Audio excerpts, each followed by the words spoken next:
어떤 곳은 그 이름만 들어도 아주 오래된 이야기가 떠오르는 곳이 있지요. 양지 바르고 볕이 잘 들지만 가야산의 청청한 품에 있어 색이 바래지 않은 그 시간이 우리의 발길을 이끕니다.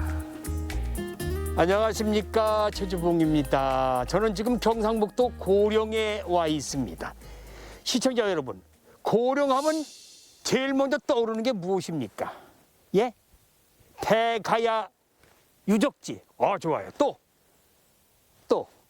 참외? 참외 아니, 참외는 성주지.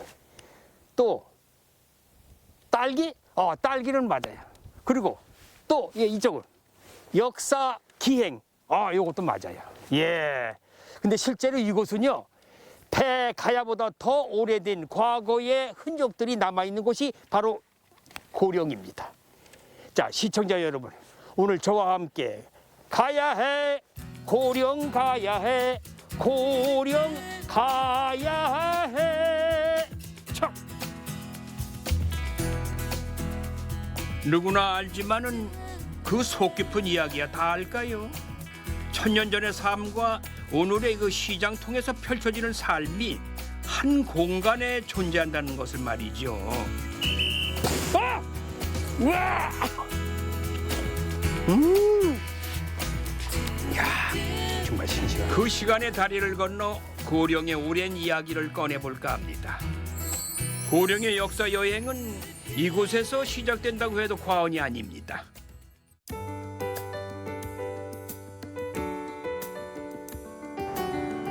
1600년 전의 시간이 수많은 언덕에 되어 놓여있는 지산동 고분군.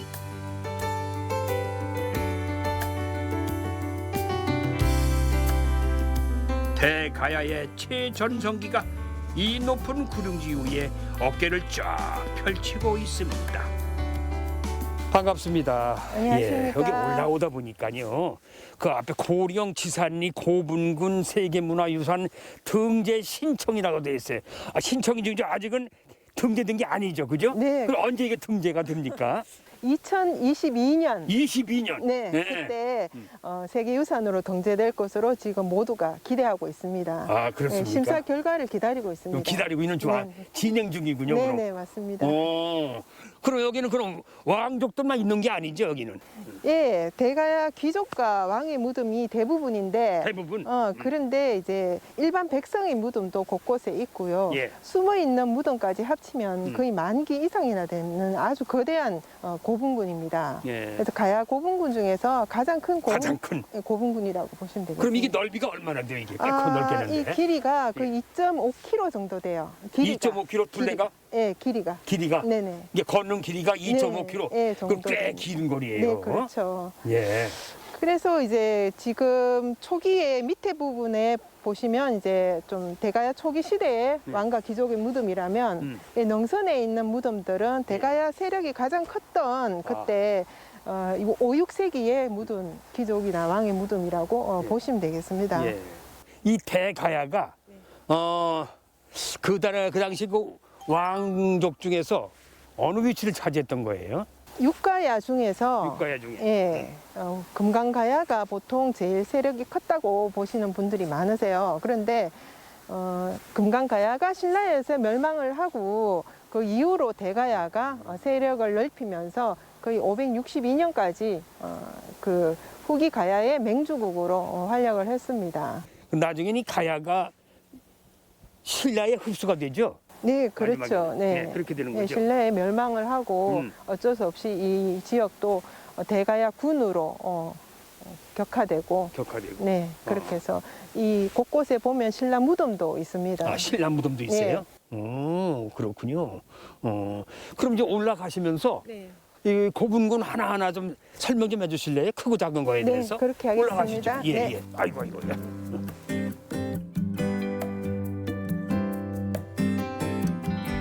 2.4km의 능선을 따라 약 한 704기의 고분들이 있는데요. 가야시대 최대 규모라는군요. 외형이 확실하고 비교적 큰 고분에 한해서 번호를 붙이고 사적 제79호로 지정해서 관리하고 있대요. 좀 이렇게 올라오다 보니까 이 고분이 제일 크고 큼지막해. 이건 무슨 고분이에요? 크게 보시면 더 큰 고분들이 많아요. 근데 근데 32호는 이렇게 32호에서 33, 34, 35까지 이렇게 네. 군집으로 되어 있어요. 네. 서로 뭐 형제거나 친척이거나 예. 그렇게 되는 것 같은데요. 음. 여기는 이제 거의 78년에 발굴을 했고 네. 여기 투구라든가 갑옷, 고리칼이라든가 제일 중요한 예. 그 32호 금동관이 발견됐거든요. 32호 예. 금동관. 예, 와. 대가야만의 음. 그 금동관이에요. 금동관이라면 그런 왕종 아니면 왕 아니면 근데 거기에 지도자급 아닐까요? 그렇죠. 그죠? 아무래도 그럴 것 같습니다. 그 여기서 발굴했으면 뭐 여러 가지 그냥 우리 왕족들이 쓰던 모든 가재도 그러니까 다 나왔어요. 네, 그런데 이 무덤들이 대부분이 도굴을 당한 그 무덤들이 많기 때문에 아 그래요? 예. 이 도굴됐다는 거는 그럼 누가 훔쳐갔다는 건데 네, 이게 그럼 언제 누가 훔쳐갔어요? 그 당시 이제 식민지 시대 때 그럼 일제 강점기 때? 네, 맞습니다. 아이고. 네, 나 그때 참. 많이 도굴을 당했죠. 그때요? 네. 그리고 그 이 해방 이후로 네. 또 우리나라 사람들도 문화재에 대한 인식이 없어서 그렇죠. 도굴을 많이 해서 거의 반 이상이 이제 날아갔다고 보시면 되겠습니다. 아, 야, 우리 문화유산이 반 정도 날아갔다고 생각하면 이거 연구하시고 우리 관계자분들은 잠이 안 오겠네. 네? 이 아깝고 좀 서럽잖아요. 네, 앞으로 중요하게 생각하고 보존하도록 해야 되겠죠. 보존이 제일 중요한 거예요, 그죠? 시간이 부여한 과거의 가치는 뒤늦게 깨닫게 되지요.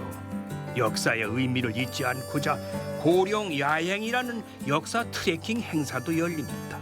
이야, 밤에 무덤가를 돈다니 묘한 체험이죠. 걷다 보면 이렇게 또 큰 고분도 만날 텐데 말이죠. 제가 이거 올라온 본 고분 중에서 제일 크고 높아. 이 묘는 누구의 묘일까요? 왕의 무덤이라고 이제 추정하고 있어요. 왜냐하면 이렇게 40명 이상이 순장이 된 그 무덤이거든요.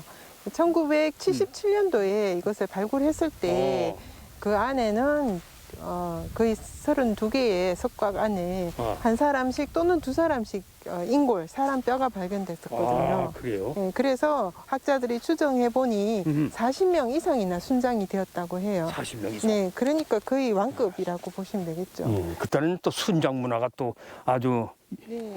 유행했던 그런 시절이죠. 세계적으로도 뭐 이집트, 로마, 그리스뿐만 아니라 뭐 부여에서도 100명 이상이 그 순장했다는 기록이 있고요. 네. 또 신라도 순장 제도가 있었고요. 그래서 별로 이상한 일이 아니었던 거죠. 그 네. 당시에는. 여기 발굴된 게 지금 어디 볼 수 있나요? 볼 수 있는 곳이 있나요? 네, 그 지금 크기 그대로 재현해 놓은 왕릉 전시관이 있거든요. 전시관. 네, 좀 그래서 사람 뼈도 있는데 무섭지 않으실까요? 한번. 그래서 약간은 무서울 것 같은데 네, 그건 낮에니까 괜찮겠죠 네 뭐. 그렇죠. 낮에니까. 1600년을 온전히 버텨온 고분들, 과연 무엇을 품고 있었을지 궁금해지는군요. 국내 최초로 확인된 최대 규모의 순장 왕릉, 그 내부로 들어왔습니다. 대가야의 순장제도는 44호분이 발굴되면서 처음으로 알려졌는데요. 그 직경이 27m나 됩니다. 여기가 44호분의 고분군에서 나온 그 발굴된 것을 다 재현해 놓은 곳인가요? 네, 맞아요. 네, 무덤을 보시면 이 여러 무덤이 있어요. 한 무덤에 여러 무덤이 있는 것은 이제 대가야 무덤만의 특징인데 이렇게 많은 무덤이 있는 것은 정말 왕의 무덤이라고 볼 수밖에 없는데 이 어뜸 돌방이라는 제일 큰 무덤이 있습니다. 그 곽에 어뜸 돌방에 주위로 32개의 석곽, 돌던널이 둘러싸여 있습니다. 부채꼴 모양으로. 그것이 이제 순장자의 묘인데요. 보면 이제 한 사람씩 또는 두 사람씩 뼈가 발견됐어요. 나이는 8살부터 50대까지 다양한 사람이 한 사람씩 또는 두 사람씩 이제 인골이 거기에 들어가 있었던 거죠. 그럼 순장제도라는 게 뭐야? 네, 순장은 그 당시에 그 지배자층이 죽었을 때 사후세계에 대한 그런 준비를 했던 거죠. 그래서 사후세계에서 그 당시 누렸던 직공들을 그러니까 그 부하들을 신하들을 다 데려가서 거기서 살기 위해서 그래서 이승에서 끝나는 것이 아니라 저승에서 살기 함께. 위해서 그렇게 했던 것이 이제 순장 풍습이라고 보시면 되겠습니다. 그때는 그런 풍습이었군요. 그러니까 네. 왕이 죽으면 다 함께 가서 같이 네, 4, 5세기를 4, 5세기에서 거기서 함께 누리자. 네, 그렇죠. 그런 의미군요. 곡식도 입어보게 하고 고령 지역의 순장 문화가 언제부터 시작되고 또 언제 사라졌는지는 아직 정확하게 밝혀지진 않았습니다. 순장자에게 별도의 순장 덧노를 만들어주는 대가야의 독특한 특징만은 세상에 드러났지요. 왕이 누워 있고 아래 위로 신하들이 모양이야. 신하들도 누워 있고. 최측근에 신하를 이렇게 최측근. 그래서 머리맡과 발밑으로 이렇게 딱 구분 지어가지고 이렇게 넣어놨던 것 같습니다. 그리고 혹시 이 선생님은 여기 몇 명이 순장됐을 것 같아요? 한 30여 명 되지 않겠어요? 근데 비슷한데 이제 한 40명 이상이 순장이 되었다고. 이 안에 40명. 네네. 시녀가 많겠죠. 그리고 마부, 또 농부도 있고 호위무사 같은 경우에는 칼이 들어가 있었었고. 칼. 네. 농부는 뭐 토기, 또 마부면은 말에 관련된 그런 껴묵거리들이 순장자 옆에 같이 넣어 있었던 거죠. 이 껴묵거리 아시는 분 계실려나 모르겠네. 죽은 자를 매장할 때 함께 묻는 물건이에요. 즉 부장품을 뜻하는데 철기 투구부터 금속품까지 대가야 연맹의 중심 세력이었음을 보여주는 당당한 자태입니다. 여기 조개로 만든 국자. 네, 맞습니다. 귀하게 생겼네요. 야광 조개로 만든 국자가 이제 반쪽짜리가 패널에 보시면 조각으로 나와 있는 것이 발견이 됐거든요. 이렇게 일본의 최남단에 있는 오키나와라는 곳에서 이제 그 주변에 그 야광 조개가 많이 살아요. 거기만 자생하는 그 야광 조개를 이제 국자로 만들었다는 거죠. 그래서 대가야가 위치상으로 외와 가장 가까운 곳이 오키나와예요. 예. 네, 그래서 갖고 선물로 받은 것이 아닐까 그렇게 추정하는 아주 중요한 유물 중에 하나입니다. 그럼 그때 일본어고도 이제 왕래가 있었다는 거죠? 네, 그렇죠. 가까운 나라 중에 하나가 외입니다. 외. 백제도 가까웠지만 외도 가까운 나라 중에 하나였죠. 철의 왕국이라 불리는 대가야는 금속 예술뿐만 아니라 아름다운 선율도 품고 있습니다. 열 손가락이 마디마디에 닿아서 아름다운 소리를 내는 악기, 가야국의 고라는 뜻에서 가야꼬입니다. 네, 이 마을이 우륵 선생이 태어나신 곳인가요? 아니면 우륵 선생이 여기서 터를 잡고 생활하시던 곳인가요? 우륵 선생은 490년 말경에 대가야 직활현인 성열현에서 태어나셨다고 하신데 예. 그 현은 어디인지 지금 현재는 아무도 모르고 있습니다. 어딘지 네, 모르시고. 그러나 가야금을 만든 곳은 이곳입니다. 이곳이고. 여기가 이제 우륵 선생이 가야금을 만들고 연주했던 곳이라서 예. 이렇게 우륵 박물관이 세워지게 되었습니다. 그게 제일 중요한 거죠? 그게 제일 중요한 예. 거죠. 예. 그죠? 예. 그리고 이 마을은 정정골이라고 합니다. 정정골. 예, 우륵 선생이 가야금 연주할 때 이 산골짜기에 정정하게 울렸기 때문에 정정골이라는 이름이 붙여졌습니다. 정정골. 가야금의 골짜기란 뜻으로 금곡이라고도 불렀다는데 우륵 선생이 만든 이 가야금 소리를 듣고 감동하지 않은 이가 없다는 그런 전설이 들립니다. 이 환상적인 소리의 비결은 바로 이것이라고요. 이야, 그렇구나 이게. 선생님, 예. 여기 무슨 이 빨래판을 쭉 널어놨어요? 뭐 이 빨래판이에요? 무슨 뗏목이야? 뭐야 이거는? 고령의 네. 군목이 오동나무입니다. 이 오동나무로 가야금을 만듭니다. 아, 예. 그래요? 예, 오동나무는 네. 배수가 잘 되고 네. 또 이래 비옥한 사질 토양에서 잘 자란다고 합니다. 네. 그리고 25년 이상 된 오동나무를 이렇게 가야금 크기에 맞게 잘라서 5년간을 이렇게 이제 숙성시킨다. 숙성. 예, 예. 아, 그럼 이게 5년간. 숙성시키는 그렇지, 과정이군요. 예, 예. 이렇게 5년간을 숙성시키면은 썩어서 없어지고 예. 또 털어져서 못 쓰고 예. 또 너무 강해도 못 쓰고 네. 이렇게 해서 한 90%는 아. 없어집니다. 실제로 가야금을 만들 수 있는 건 한 10%에 불과하다. 아유, 야, 그래서, 아깝네. 요즘 과학자들이 오동나무의 성근세포 구조가 좋은 공명을 일으킨다는 걸 발견했다는데요. 우륵 선생은 그걸 어떻게 알았을까요? 박물관 안을 둘러보니까 우륵 선생의 음악적 천재성에 살짝 질투가 날 지경입니다. 드디어 제 모습에 가야금을 만났습니다. 이 가야금은 요즘 우리가 사용하는 가야금 비슷한데요? 네, 이게 1500년 전 우륵 선생이 만든 정악 가야금이라고 합니다.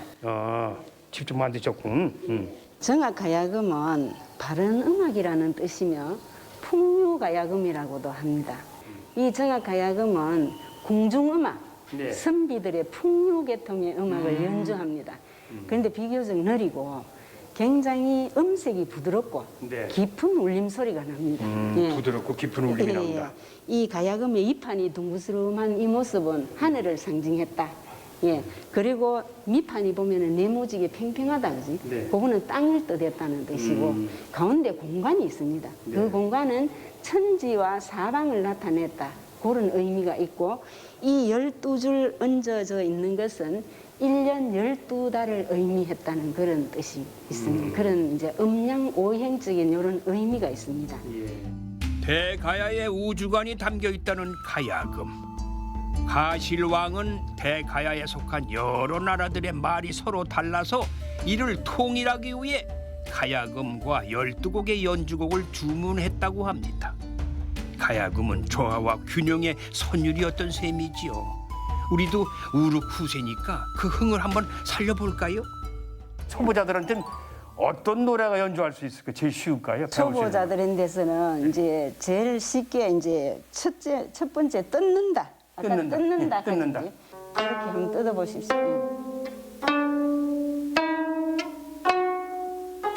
저 학교 종이 보시면은 칠판에 9, 9, 10, 9, 10, 10, 9, 9, 8, 8. 8, 8 있잖아, 그지?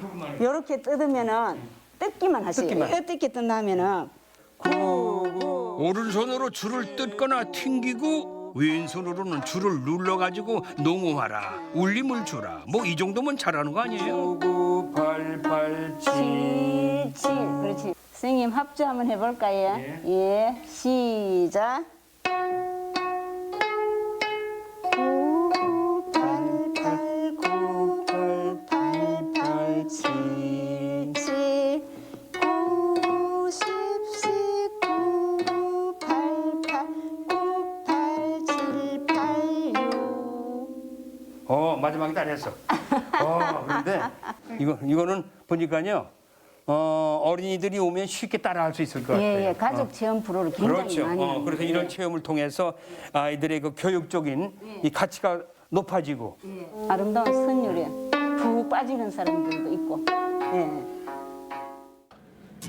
왕이 즐겼던 음악을 듣고 나니까 오늘은 왕 노릇을 좀 하고 싶어지네요.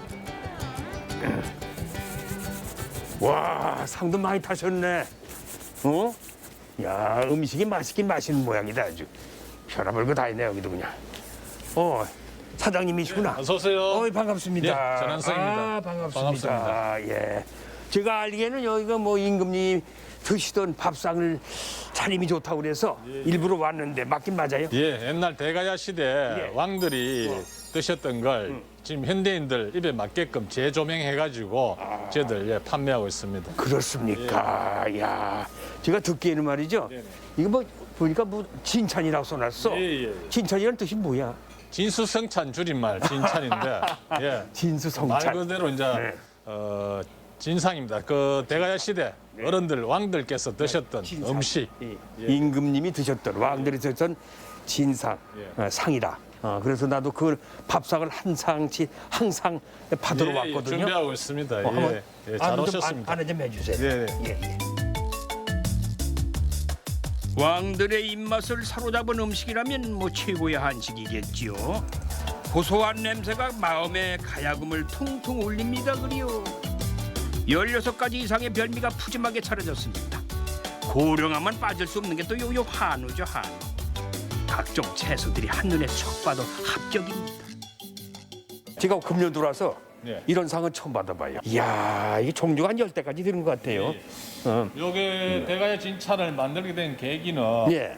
그 저희들이 대구 인근인데 사실상 먹거리가 없어가지고 고민을 많이 하던 찰나에 네. 고령 군수님께서 네. 먹거리를 개발하자 그래가지고 군수님이? 예예 군수님께서 그 저희들 이제 외식업하고 같이 컨택해가지고 야. 개발을 했습니다. 대가야 진차는 주 재료가 고령 주변에서 나는 로컬 푸드 즉 고령 인근에 나는 특산물로 만들어 아하. 차립니다. 로컬 푸드. 예. 예.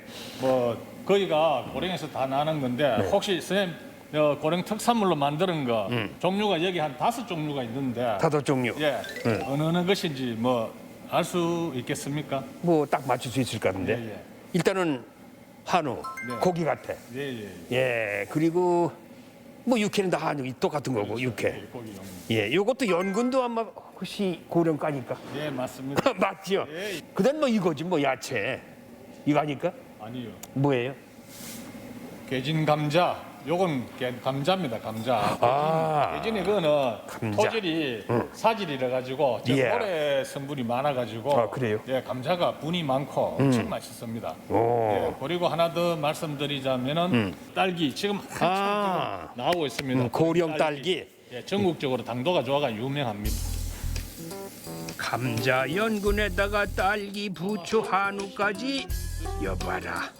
고령의 향과 맛을 앉은 자리에서 다 만났다고 전해라. 이거 임금님만 드시기엔 너무 아깝잖아요. 야, 한우 육즙에서 그냥 육즙이 쭉 빠져나오는데 눈으로 보기만 해도 이렇게 맛이 있을 것 같아요. 이러니 이런 음식을 임금님이 안 좋아하셨겠어요. 맞아요. 살만 찌는 거지 그러니까. 그 당시만 지금. 야, 지금 딱 맛있어요. 네.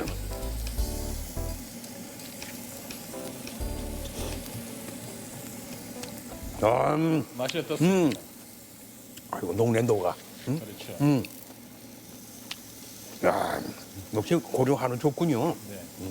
고령 도축장이 마산에 있습니다. 여기서 거리가 한 10분 거리에 도축장이 있어가지고 항상 네. 신선한 고기를 공급할 수 있어가지고 저희들 그 고기만큼은 알아주고 있습니다. 예.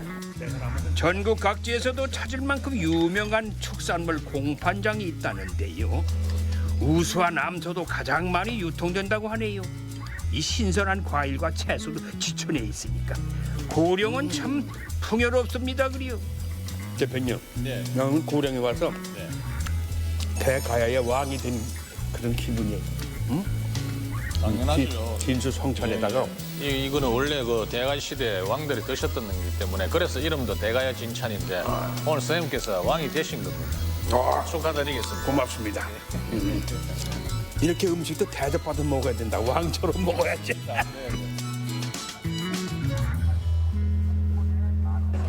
가는 날이 장날 고령 대가야 시장은 과거 고령 시장의 맥을 잇고 있다는 고부상들의 활약이 상당했던 곳입니다.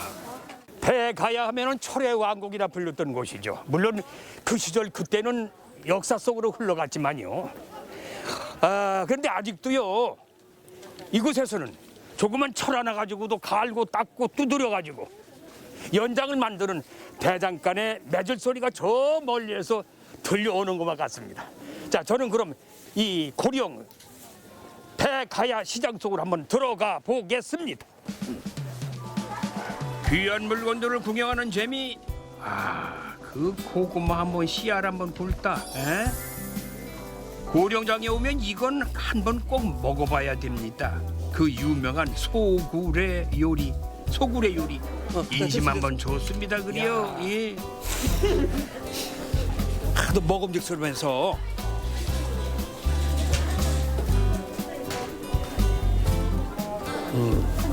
제가 먹성이 좋아요.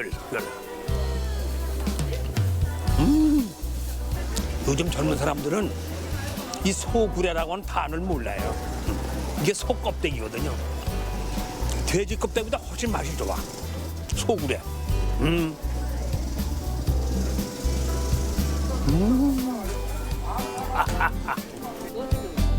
4일과 9일이 장날인 이곳에서 가장 큰 구경거리는 바로 이거예요. 갑니다.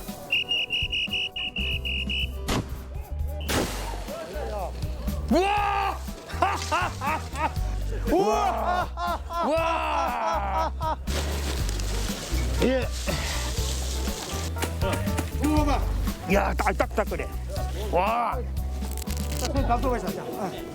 아, 담소. 와, 맛있네. 아, 고소가. 네네. 아, 이게 떡이구나. 흰떡, 가래떡 잘린 거구나. 잘좀 잘라서. 설 끝나고 남은 가래떡 처치곤란일 때는 이게 딱이죠 뭐. 딱 봐도 포수가 한 해 두 해 하신 분이 아니에요. 이장터의 명물 중에 한 분이래요. 자, 한 번 더 볼까요? 자, 자 그래 잘해줘. 아! 우와! 아! 야, 좋다. 야, 소리 좋다. 역시 장터에 와야 이 빵 소리를 들을 수 있는 거예요. 예, 예, 맞습니다. 그렇죠? 자, 사장님. 예. 저 여기 대가야 시장 안에서 이 뻥 트신 지는 얼마나 되셨어, 올해? 지금 건 20년 가까이 다 됐습니다. 요즘은 코로나 시대인데 예. 누가 많이 와요? 어떤 분들이 제일 많이 와서 이 뻥 트시나? 저 떡을 많이 태갑니다. 떡. 저 떡. 아, 떡. 예, 떡을 좀 많이 태갑니다. 떡을. 그 왜 그러면 간식을 많이 하기 때문에서. 아, 간식은 많이 예, 한다. 예, 코로나 때문에서 지금 간식을 많이 하기 때문에서 떡을 많이 태갑니다. 아, 코로나 때문에 집에 계시면서 시간이 많으니까 예, 예. 간식은 많이 하신다. 예, 예. 예, 아, 예. 그렇군요. 오시는 분들이 대개 보면 나이 드신 어르신들이 누구야? 예, 어르신들 계시고 젊은 한 50대 중반 되는 사람들도 많이 옵니다. 아, 중반대 좋으시고. 예, 사장님, 예, 손님 많이 오시게 하려면은 네. 이게 홍보를 해야 돼. 네, 홍보를. 예, 그러려면 어떻게 해야 돼? 제가 이랍니다. 네. 허허 쉬고 쉬고 들어간다. 저절 쉬고 쉬고 들어간다. 작년에 왔던 뻥튀기가 죽지도 않고 또 왔네. 박수 한번 쳐줘, 박수. 쉬고 들어간다. 저절 쉬고 쉬고 들어간다. 이게 바로 시장 트롯의 매력 아니겠어요? 들어간다. 박수. 한쪽에서는 뻥튀기가 뻥뻥 터지고 또 한쪽에서는 탕탕탕탕 쇠망치 소리가 울려 퍼집니다. 이곳은 3대째 장인 정신을 이어가고 있는 약 100년 전통의 대장간입니다.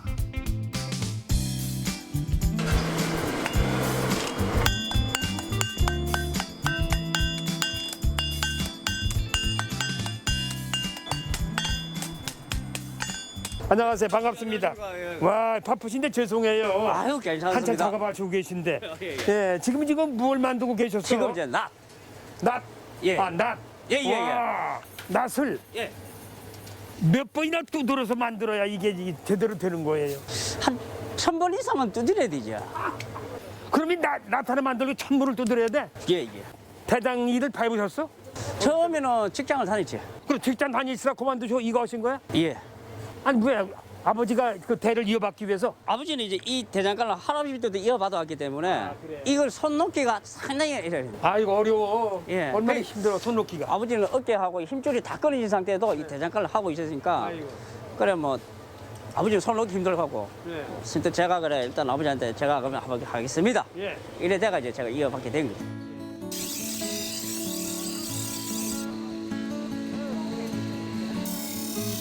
할아버지 때부터 써오던 집게며 망치들이 그대로 쓰이고 있습니다.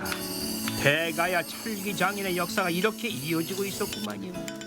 선친인 이상철 씨는 약 한 40년을 이 뜨거운 불 앞에 서 있었죠. 3년 전에 세상을 떠나셨는데 아들 주희 씨가 홀로 대를 잇고 있습니다. 워낙 오랜 단골들이 많아서 아버지와 실력을 비교하는 분들이 꽤 많다고 해요. 아버지가 이어 들어와가지고 이 망치질 하는 걸 못하게 했어요. 그렇겠죠. 이걸 가르쳐 주면서도 이제 이 옆에 서가지고 보라 그래요. 그냥 보라고.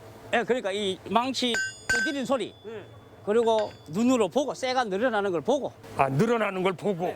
쇠를 보고 귀로 듣고 눈으로 보라 그랬어요. 잘못하면 강철이 때문에 부러질 수가 있어요. 아 그렇죠. 부러질 수가 있지. 예, 그러니까 아버지가 항상 와가지고 야 이거 뜨대 소리를 들어봐라 눈으로 봐라. 아 소리 들어봐라.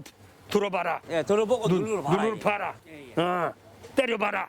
이제 때리는 거는 못 때리겠어요. 왜? 일단은 때리는 거는 나중에. 아 나중에 때린다. 예, 예. 아, 그러니까 보고 듣고 일단은 한 다음에. 보고 듣고 해가지고 이걸 이제 어느 정도 귀에 익어라 이거 이제 소리에. 소리에 귀를 익어라. 그게 어르신들의 그게 장인 정신이에요. 그럼 그러니까 이제- 장인들이 그렇게 하셨다고. 아버지한테 한 15년 배우다가 네. 아버지 이제 한 4년 전에 돌아가시고 이제 제 혼자 일을 하고 있습니다. 전통 방식으로 만드는 이 조선 낫은 1000번 이상을 두드리고 손수 물담금질 해가지고 다시 수리를 해도 깨지지 않을 만큼 단단합니다. 옛날에는 농사철에 손님이 많았는데 요즘은 뭐 하우스 농사로 철을 따지지 않는데요. 외지에서도 많이들 찾아오죠. 이 제일 여기 힘든 게 이 팔목 같을래요, 팔목. 어때 좀? 근데 한번 장갑 좀 벗어보세요. 그 이제 팔목 이 손이 이래가 야 여기가 우리 2배는데 이 살이야 살찐 거 뭐야 완전히 이게 근육이지 뭐. 우둔살도 근육. 먹이고 뭐 이래가 굳은 살인데 굳은 아이고 살이 뭐. 이게 딱딱해. 에? 이거를 그냥 땅땅 하나 수천번씩 때리니 말이야. 예. 에이, 저 서는 것도 아버지 손에 비하면 아주 아버지는 더 했었어?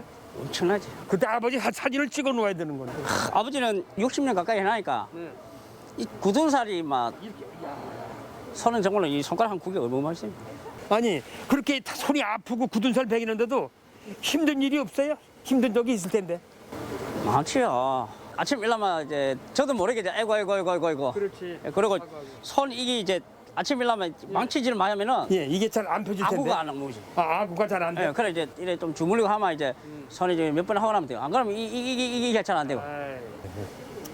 에이, 참 이게 힘든 일이에요 이게. 예? 힘든 직업이다. 거의 아버지가 저한테 안 보내주려고 했는데 아마 아버지는 또 이 대를 이어던 걸 이어가고 싶어하고 그래 앞으로도 뭐 그더 계속 오래오래 하셔야 될 거 아니에요. 제가 할 수 있는 데까지는 끝까지 하셔야 되겠다. 끝까지 해야지. 현 상태에서 조금 더 깔끔하게. 깔끔하게. 이제 지금은 좀 어수선하니까 좀 더 깔끔하게 하면서 더 좋은 연장으로 또 소비자한테 또 이제 보답을 해야지.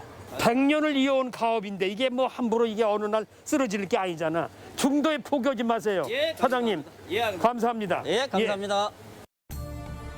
3대 거친 손이 100년의 대장간을 지킨 것처럼 나라의 꿈을 몸바쳐 지키신 분이 계십니다. 적에게 내 죽음을 알리지 마라. 노량해전에서 이순신 장군께서 명언을 남기셨는데 이순신 장군보다 더 먼저 이 말을 한 사람이 있어요. 그래서 궁금해서 그분이 누구신지 제가 좀 확인하러 갑니다. 조선의 위기였던 임진왜란 때 임금도 의주로 피난을 갔던 그때에 유학자의 몸으로 초야에서 나와서 전쟁터에 나선 분이 계시죠. 여기 제일 먼저 들어오니까요 눈에 띄는 게 이 글씨예요. 이 글 지지유국 부지유신이라는 이 뜻이 무슨 의미인가요? 지지유국 부지유신이라는 말씀을 하신 분이 예, 이곳에 태어나서 예. 이곳에서 의병을 일으키신 네. 경상북도 경상도 의병 대장이셨던 김면 장군이 네. 진중에서 남기신 말씀이에요. 아. 의병 활동을 하시다가 네. 과로로 병을 얻게 되었는데 예, 자기가 죽게 된 그런 임박한 순간에 예. 아, 내가 이때까지 의병 활동을 하면서 나라만 있는 줄 알았지. 아, 아파 보니까 내 몸이 있는 줄을 알게 됐다. 그래서 지지국 부지유신이라는 말씀을 남기시게 되셨어요. 야, 참 그 품이 있고 이 후세들이 꼭 기억을 남겨야 기억 머릿속에 남겨야 할 그런 이 단어네요. 나라가 있는 줄만 알고 내 몸 있는 줄 몰랐노라. 그러니까 이분이 고령 출신 예. 김면 장군. 예. 이분은 이 지역에서 네. 만석군의 아들로 태어나셨어요. 만석군. 예. 그것도 남명 조식 선생한테 학문을 받았지만은 예. 임진왜란이 일어나자 의병 활동을 하신 분이거든요. 그래서 많은 의병을 모아서 김천지례에서 의병을 무찌르신 그런 분이라고 보시면 됩니다. 예. 참 대단한 장군이시네요. 예. 그죠? 나라가 위급한데 목숨을 바치지 않으면 어찌 송연의 글을 읽었다 하리야. 임진왜란 당시 갑옷 한 번 벗을 날 없이 전투에만 신경 쓰며 수십여 차례 승리를 이끌어냈다는데 후에 곽재우 장군이 영남을 보존할 분은 바로 이분뿐이다라면서 인품에 탄복하기도 했답니다. 선생님, 여기 위치가 참 이게 명당이라고 말할 수 있네요. 그렇죠. 이게 동남향인데 동쪽과 남향. 야, 이 위치 참 좋은데요. 부수 지리적으로 본다면 좌청령 우백호가 완벽하다. 그럴 수 있겠네요. 예, 딱 한 군데 감싼 곳이 딱 아주 아늑한 곳이죠. 이렇게 병풍처럼 둘러싸여져 가지고 앞에만 뻥 뚫려 가지고 도암이라는 그 뜻의 의미는 뭔가요? 길도자 바위암자를 쓰거든요. 바이암자. 예, 근데 이제 선비의 길이 뭐 바람이 흔들리는 칼대나 하늘 떠당기는 구름과 같은 그런 것이 되지 말고 예. 사람이 살아가는 돌이나 학문의 이치가 굳건한 바위와 같이 굳시어라. 그래서 변치 길도자 바위암자를 쓰게 됐어요. 굳건하게 변치 마라. 예, 변치 말아라. 그런 참 뜻이군요. 좋죠. 도암. 예. 제가 알기에는 이 김면 장군께서 이순신 장군보다 먼저 태어나셨죠. 그렇죠. 1541년도에 태어나셨으니까 임진왜란이 일어나기 한 50년 전에 이순신 장군보다 먼저.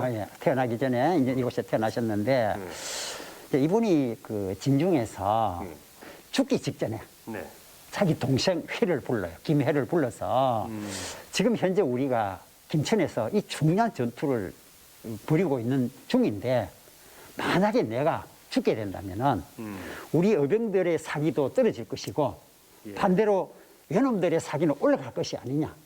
만약에 이 길이 뚫리면은 호남의 곡창지대로 가게 돼 있어. 그들이 군량미를 확보하게 된다면은 우리가 어려움이 처할 수가 있다. 그래서 동생을 불러서 내가 만약에 죽게 되거든. 예.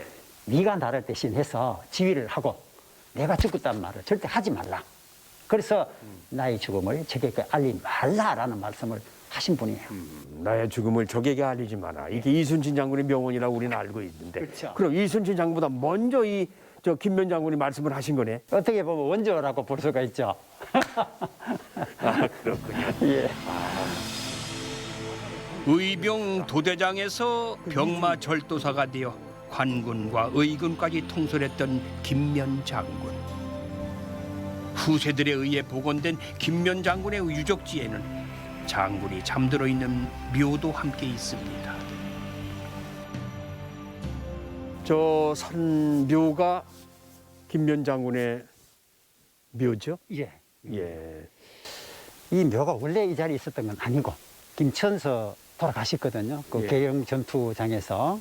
그래서 저쪽 산 능선에 있었는데 자손들이 안 되니까 이장을 하게 되겠다 하여 무덤을 파헤쳤더니 엄청나게 큰 돌덩어리 같은 것이 나와서 사람의 힘으로 안 돼서 푹거리를 깨워봤더니 예. 곽이 나왔는데 크기가 길이가 2m, 2m.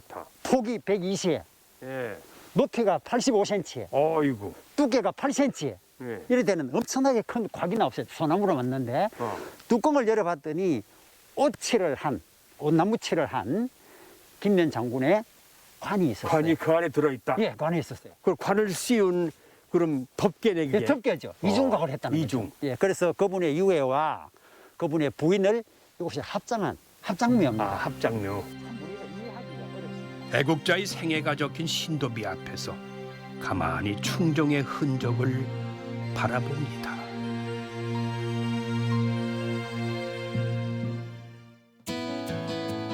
고령에는 유독 돌에 새겨진 신성한 이야기가 많아요. 암각하의 고장이라고도 불리지요. 대가야에서 더 오랜 시간을 거슬러 올라가면은 선사시대의 기억들을 더듬어 보겠습니다. 선생님, 이 고령에도 안각화가 많이 이렇게 분포되어 있는 모양이에요. 예. 지금 여기는 이 안각화가 주로 이제 고려를 대표하는 안각화이기도 하지만은 네.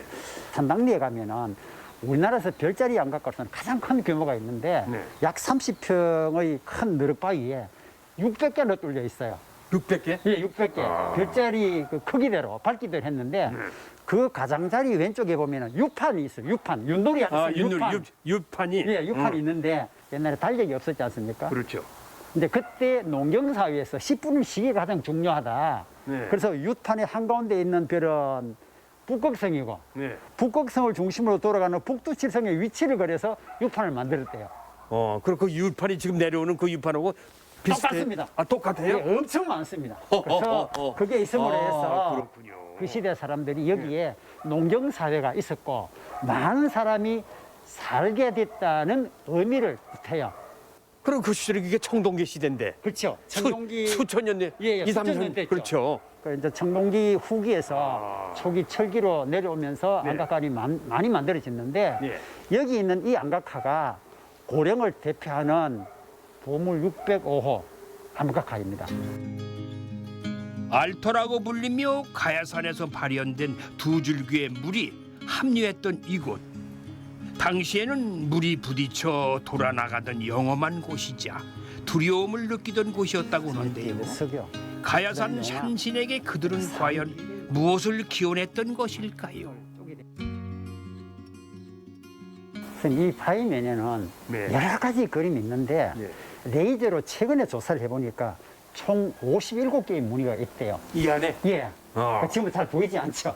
이 대표적인 무늬가 네. 이 둥근 무늬가 보이시죠? 뭐 같습니까? 뭐 닮았습니까, 선생님? 관역. 관역. 옛날에 이제 동물을 사냥할 때 쓰는 관역.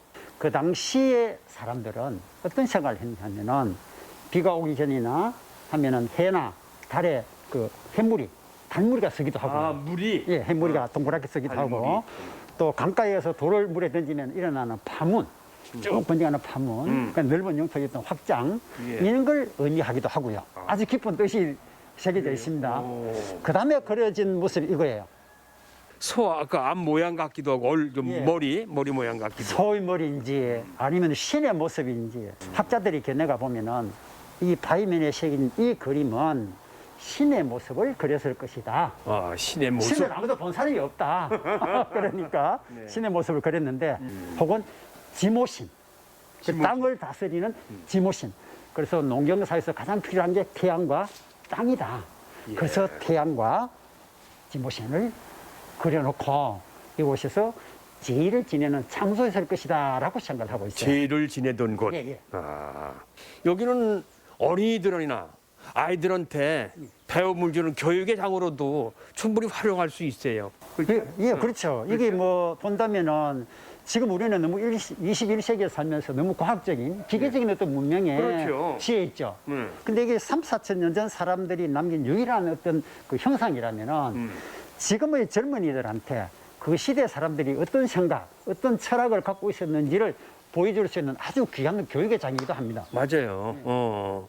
교육적인 차원에서 충분히 예. 자라나는 어린이들한테 이거를 공부시켜서 머리에 주입시켜야 될 필요가 아주 있어요. 중요한 것이죠. 네, 예, 예.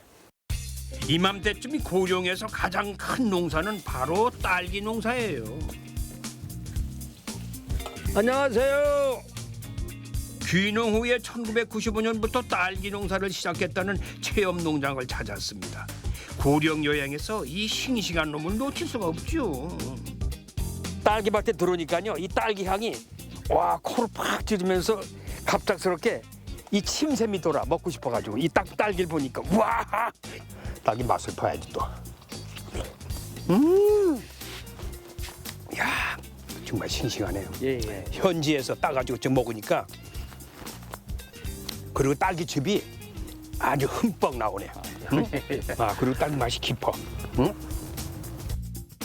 경북 딸기 재배 면적의 50%를 차지하는 고령 딸기. 지리산의 맑은 물에 비옥한 토양, 게다가 친환경으로 재배하기 때문에 더욱 건강하고 향이 뛰어납니다. 직접 한번 따볼까요? 탁탁 나 이렇게 딱. 야, 이거 좀. 야, 색깔 참 좋다. 예, 이게 다 친환경이죠? 응? 예. 요즘은 이거 딸기를 씻어서 먹는 건 아니잖아요. 그냥 따서 즉석에서 먹기도 하잖아요. 예, 저희도 딸기 체험을 한 지가 거의 한 12, 13년이 되거든요. 예. 예, 그동안 이제 처음에는 이제 간행적으로 농사를 짓다가 네. 그리고 아이들이 먹는 딸기이기 때문에 그렇지. 예, 농약을 사용하지 않고 예. 예, 그렇게 수확해서 네. 그다음에 이제 봄이 되면은 또 체험을 하고 있습니다. 예. 근데 이렇게 맛있는 이 딸기가 왜 이 고령에서 유명하게 된 거예요? 무슨 이유가 있을 거 아니에요? 땅이 좋은 거냐 아니면 해가 좋은 거냐? 예, 이제 고령도 딸기가 이제 재배한 지 한 40년이 넘었었고요. 네.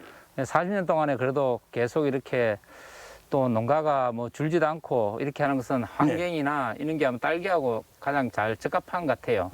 가야산이라는 있는 또 거기에서 맑은 산에서 내려온 물이나 이런 게 좋기 때문에 그래서 아마 딸기가 계속 유명해지지 않을까 그렇게 생각합니다.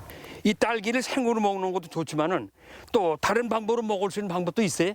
예, 뭐 여러 가지가 있지만은 저희들은 이제 또 딸기잼 체험을 하고 있어요. 딸기잼 체험. 예, 아이들이 또 주무르고 예.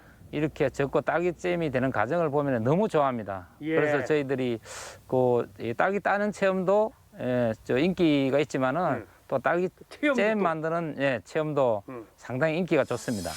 직접 딴 딸기로 기념이 될 만한 가공품을 만들어 보기로 했어요. 싱싱한 딸기를 아낌없이 가득 붓고 조물락 와 손이 다 상큼해지는 기분이네요. 이게 아주 이 재미가 쏠쏠한데 그러니까 어린 아이들은 얼마나 재미있어서 어른도 재밌는데 이 할아버지도 재밌는데 우리 손주들 얼마나 재미있어하겠어. 어린아이들도 이게 저 오감 중에 이 촉감 이런 게 상당히 느끼고 그래서 상당히 좋아합니다. 그렇겠어요. 예, 애들이 예. 그런 냄새가 쓰지도 않고 그냥 향기로워서 얼마나 애기도 좋아요. 애기들이 이렇게 하다가 또 먹고 그렇게 하기도 해요. 그렇겠죠. 예. 이제 서서히 졸여주는데요. 신선하더라도 이 작고 못생겨가지고 판매하기 어려운 딸기들 있죠. 이렇게 활용하면 되겠어요.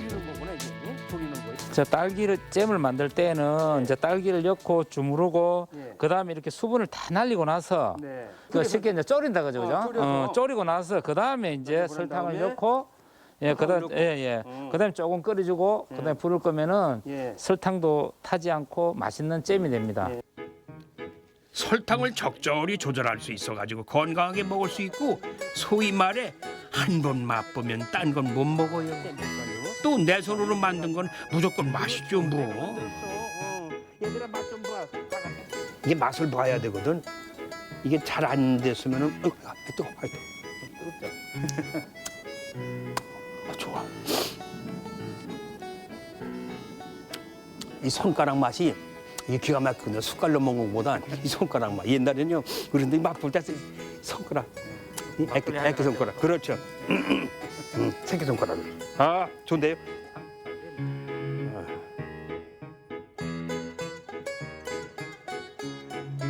자, 어서 오세요. 맛있는 딸기잼이 있습니다. 자, 팥죽과 같이 아주 말랑말랑하게 볶고 먹기 부드러운 딸기잼입니다. 딸기밭에 와서 딸기 체험도 하고, 자, 그 딸기를 따가지고 깨끗이 씻어서 이렇게 졸여가지고 설탕을 붓고 잼을 만들어낸 특별한 체험을 해봤습니다. 야, 이 최주봉도 해봤는데 여러분들은 왜 못하시겠어요? 다 할 수 있죠. 예, 이 봄철에 비타민이 부족하잖아요. 그러니까 딸기를 흠뻑 드시면은 여러분들 봄, 여름, 올 내내 비타민 걱정 안 하셔도 될 것 같습니다. 다시 시간의 다리로 돌아왔습니다. 우리는 지금의 나를 잊고자 찾아온 여행에서 더 또렷하게 오늘의 자신을 돌아보게 되지요. 바위 위에다가 그림을 그리고 별을 그리면서 행복을 기원했던 이 고령 사람들. 뭐 지금이야 사람도 변하고 풍경도 바뀌었지만은 세월이 흘러도 행복만큼은 그대로 우리에게 전해지고 있는 것 같습니다. 자, 이번에 고령의 겨울 여행 저한테는 오래오래 머리에 기억될 것 같네요. 지금까지 고령이었습니다.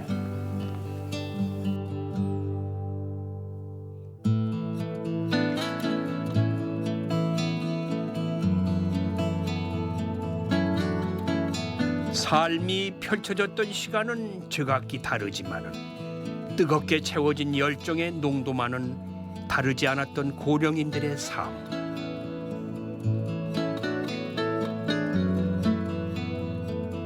그 길을 걸으면서 즐겁게 살아있음을 느꼈습니다. 오늘의 소소한 행복을 찾는 일, 그 첫발 걸음인 고령 여행을 먼 인생을 살아가면서 기억해두면 좀 어떨까요?